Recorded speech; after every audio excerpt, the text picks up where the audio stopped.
The Supermarine Spitfire Mk2 was an improved variant of the earlier Mark I version, featuring a slightly more powerful engine and in some aircraft the addition of 20mm cannons to help improve its firepower. Join me in this video as I build and review the Revell 1/48 scale plastic model kit of this historic machine. Hello and welcome to Model Minutes. In this video I build and review the 1/48 scale plastic model kit of the Supermarine Spitfire Mk2 from Revell.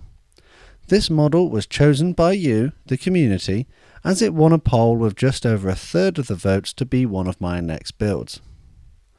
Before I start the kit, please remember that adult supervision may be required due to the use of sharp tools and toxic paints and chemicals.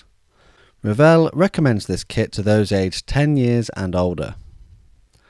The front of the box features an exciting image of the aircraft attacking German bombers, whilst the rear has images of a built example of the kit, safety warnings, some general information and the required Revell paint colours for completing the paint scheme.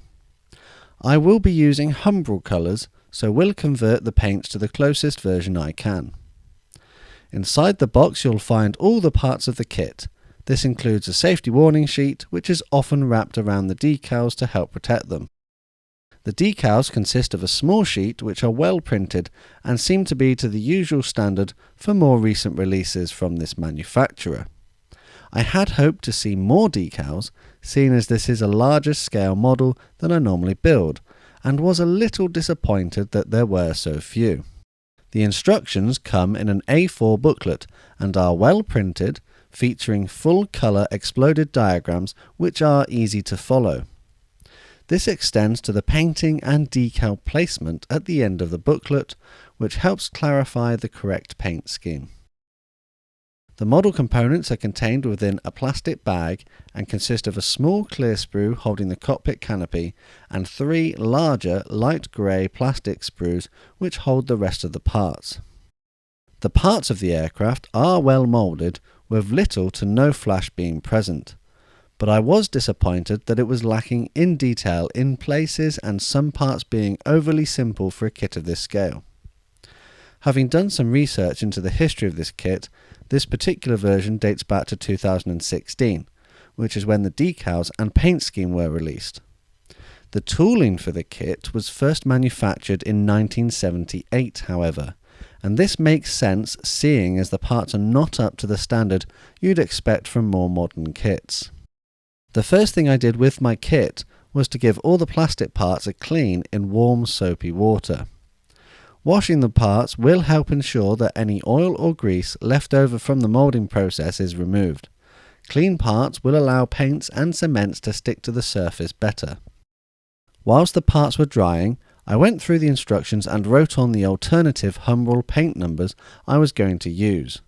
I'm not a big fan of Revell's paint labelling system in their instructions, as I feel it can make it a little more complicated, as each paint already has a number in their product line which they then replace with a letter in the instructions.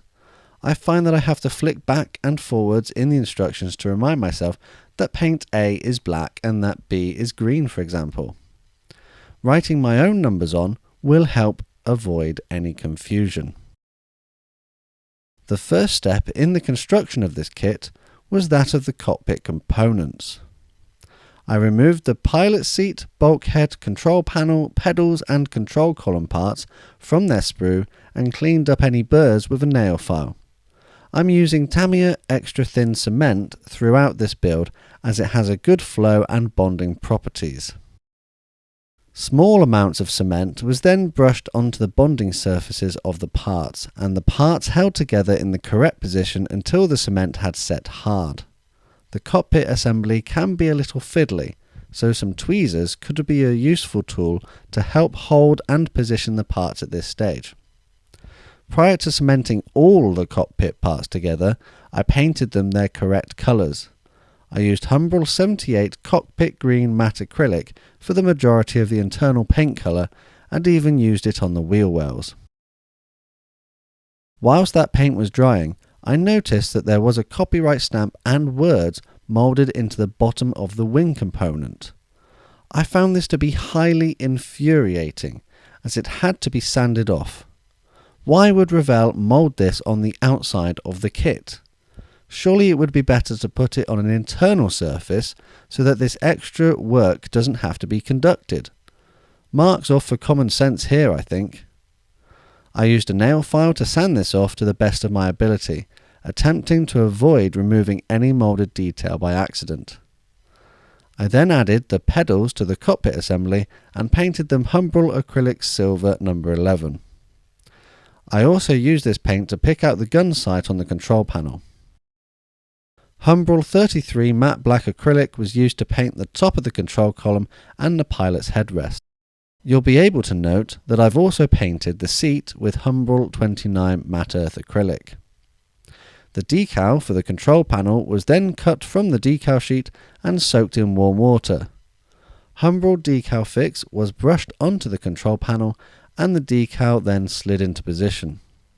A further coat of decal fix was applied to help soften the decal into the surface of the part. With the decal cured, the control column was then cemented into the correct position. I then repeated the process for applying the decals for the seat belts. These are a little fiddly and require careful positioning. The decal fix is quite helpful as it ensures they fold around the sides of the seats quite neatly. This kit does not come with a pilot figure included, so it was at this point I decided to model the aircraft with its landing gear lowered and cockpit canopy open. Options to close the canopy and install the landing gear raised are included, however. With that step complete, I picked out some of the internal details with humbrol 33 matte black acrylic on both the fuselage halves, which were then removed from their sprues and the rough areas cleaned up. The cockpit components were then carefully cemented inside one of the cockpit halves, taking time and patience to complete this step and ensure they were accurately positioned. The other fuselage half was then cemented in place, using the extra thin cement to flow into the joins between the two components. This was held in place until it had fully cured. Humbrol 64 light grey acrylic was then used to paint some of the components, such as the air intakes and landing gear covers, whilst they were still on the sprue. The wing components were cut from their sprues and the rough areas cleaned up with a nail file. I noticed that the bottom half was slightly bent, but decided to see how out of shape it was when it was cemented together. The air intake part was cemented in place in the bottom of this wing component. The top halves of the wings were then cemented in place and held until set. The bend in the bottom part of the wing was not so noticeable now, so I decided to carry on to the next step. The fuselage is cemented in its position on the wings. Some careful manipulating of the plastic is required to get it into the correct place. The cement was then run down the joints to ensure a good bond. The elevators were then cut from the sprue, cleaned up and cemented onto the model. A little care has to be taken to ensure they don't droop and look wonky. I then added some of the smaller details on the underside of the wings prior to starting the painting of the model. Humbrol 64 light grey acrylic was thinned with a drop of water to help improve its flow quality and to avoid leaving brush strokes. This was then applied evenly over the bottom of the aircraft, a few coats being required to get a good even finish. Next, I repeated the process, but this time on the upper surfaces using humbrol 106 ocean grey matte acrylic. Whilst the paint was drying, I removed the propeller parts from the sprue and cemented them together. Humbrol 90 beige green matte acrylic was used to paint the nose cone prior to adding it to the assembly. I painted the centre of the propeller hub along with the landing gear legs, humbrol metal coat polished aluminium. Humbrol 30 dark green acrylic was then added to the top surfaces of the model following the indicated camouflage pattern scheme in the instructions. I did this freehand, but tape or other masking aids could be used to help you. With that coat dry, humbrol 135 satin varnish acrylic was added to the model, again thinned with some water. This will become the base layer for the decals and will help prevent them from silvering. The decals were then applied to the model using the same method from before during the build of the cockpit. If you'd like further tips on applying decals, I made a tutorial on this subject, so have a look for it on my channel. Whilst you watch me finish applying the decals, I'll tell you a little about the real Spitfire Mk2. Similar to the early Mark I version, the Mark II featured a better engine, the Merlin 12, which had an increase of 120 horsepower over the previous version. The first Mark IIs were delivered to the RAF in August 1940, and they saw action during the Battle of Britain. The majority of the Mark IIs produced featured the standard 8 303-inch machine guns of the earlier Mark Is, earning the designation Mark IIA. A small number, however, were armed with 2 20mm Hispano cannons and 4 303-inch machine guns, earning the designation Mark IIB. The Mark II was removed from frontline fighter service in 1941, as it was superseded by the Mark V, and it was instead relegated to alternative tasks such as air-sea search and rescue, where it was fitted with smoke bombs to mark downed airmen in the water, and dinghies and flare packs that could be dropped to help them until they could be rescued by ship or seaplane. Whilst the decals were curing, I assembled the landing gear. Again, removing the parts from the sprue, they fit reasonably well together. They look quite fragile, but are quite strong and make a reasonably sturdy base for the model. The propeller was then added onto its pin on the nose of the aircraft, and the retaining part cemented into place. It's at this stage that the nose cone can be added to complete the assembly. The engine exhausts were then added to the model on the nose of the aircraft, and the landing gear cemented into place on the bottom. Care has to be taken, as the gear will need holding in position until it has set. With the majority of construction complete, the model was given a coat of Humbrol 49 enamel matte varnish, which was thinned with white spirit. This coat of paint will help protect all the previous layers and also give a uniform matte finish. Citadel non-oil acrylic wash was then applied to the recessed details. There are not many recessed details on this model, the majority being raised instead. The areas that received the wash were the control surfaces of the aircraft on the wings and tail, and the casing ejector holes on the bottom of the wings. I then removed the excess wash using Tamiya acrylic thinners on a cotton bud, brushing in the direction of airflow to help give a realistic effect. The clear parts were then cut from their sprue and painted with Humbrol 30 dark green acrylic. A fine brush was used to ensure I could follow the moulded lines. Humbrol 53 gunmetal grey was then painted onto the exhaust to help give a more weathered effect. More metal coat was also added onto the tail wheel, and whilst I was using that paint, I started to apply it in various positions over the model to simulate chipped metal. The clear parts were then added to the model using a general purpose glue which prevents the parts from becoming cloudy. As previously mentioned, I chose to model the cockpit canopy in the open position. A piece of stretched sprue was then cemented into position to represent the radio antenna.